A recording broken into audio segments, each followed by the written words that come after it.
Welcome to today's episode of the Daily Coffee Pro by Mapper Forward, friends. Today on the podcast, we're talking about the changing definition of success for the coffee industry as a result of 2020.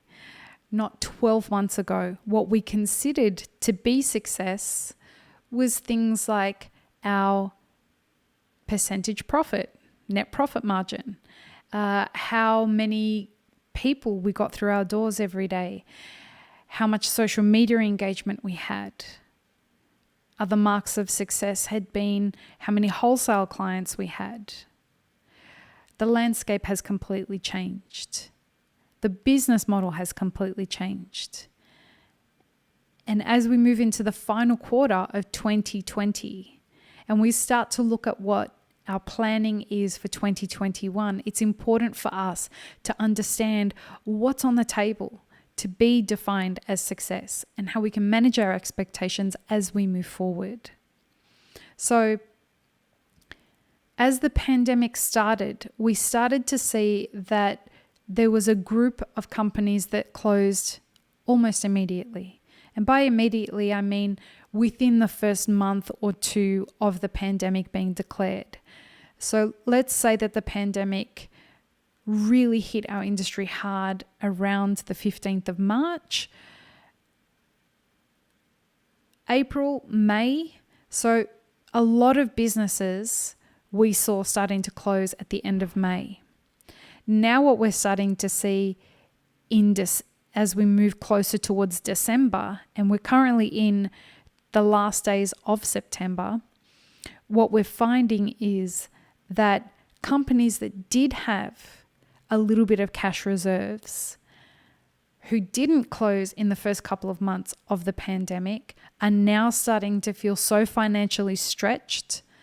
The fatigue is setting in of having to adapt and pivot constantly, that they're either choosing to close because their cash reserves are finished or the struggle is just too exhausting now. And in previous years, we would have looked at the option or the mark of success in that, had we felt this fatigue, okay, I'm tired now, it's time to sell the business. Unfortunately, I give a deep sigh out because I've heard from a lot of people saying, Lee, I really want to sell my company. How do I go about doing that right now? And the unfortunate truth of that is cafes aren't worth anything right now. You may find somebody coming from corporate wanting to buy the business, but the reality of the situation is most cafes are seeing such uncertain times right now that their businesses aren't really worth much, particularly if you're looking at closing. So this is the second reason. So first of all, people who were immediately cash poor closed their businesses. Next, we had people who had some reserves and got exhausted, but those reserves are running out. What we'll start to see as we get closer to December is that a lot of government assistance that was available to businesses is going to be gone soon. And that's when you'll see the businesses who have given their best efforts have to survive on their own. And that's when we'll start to see what I think is the greatest part of businesses closing. Now, given that I've just given you such a bleak timeline of what not success seems to be in the industry, what is success now? Success now is all based on pivoting. Success now is, rather than, I made 3 to 10%, if you're on the extremely lucky side, 12 months ago, net profit. Now, the idea of keeping your doors open is success. Now, where before running your business month on month and showing growth in your current offerings, that was success this time last year. This year, how many times, not how many times, how successfully can you pivot and come up with new innovative ideas for your business that your customers will adapt to and embrace. And the life cycle of those adaptations may be much, much shorter than they would have been in previous years. Having the capacity to ideate, come up with ideas, implement on your ideation, and grow that for however long the life cycle of that idea goes is what is a mark of success right now. Some intangible marks of success: the mental and emotional health of you and your staff.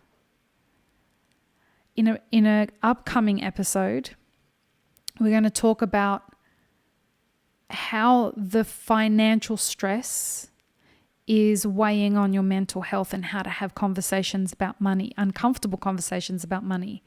One of the intangible successes is you leaning into the difficulty of some of the conversations that you can have and finding a way to navigate your way through that.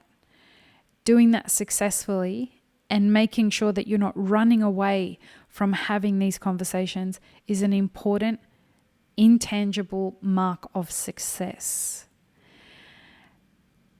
The next thing that I do want to talk about with regards to this, something that I haven't seen anybody talking about yet in our industry.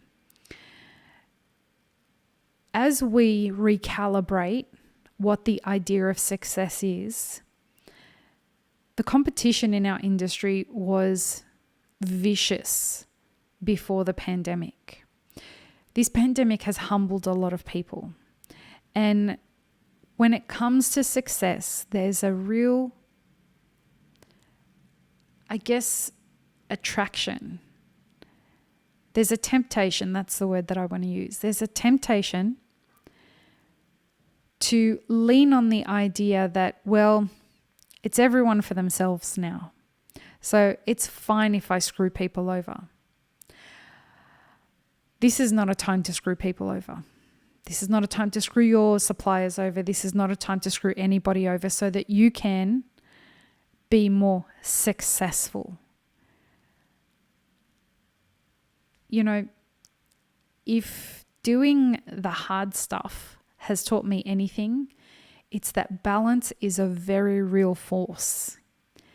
And the way that you treat people, the way that you move in the world, the way that you set your intentions and execute on those intentions finds you back.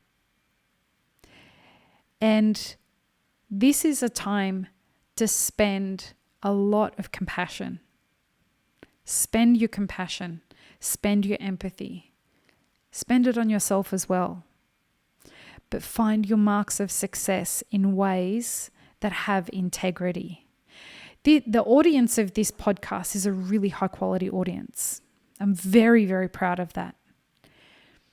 And the kinds of comments that I hear from people are, thank you for encouraging me to be my best self. And I'm encouraging that right now. Screwing people over is not a way to be successful. You're better than that. And on that note, have an amazing rest of your day. Peace, love, and peanut butter.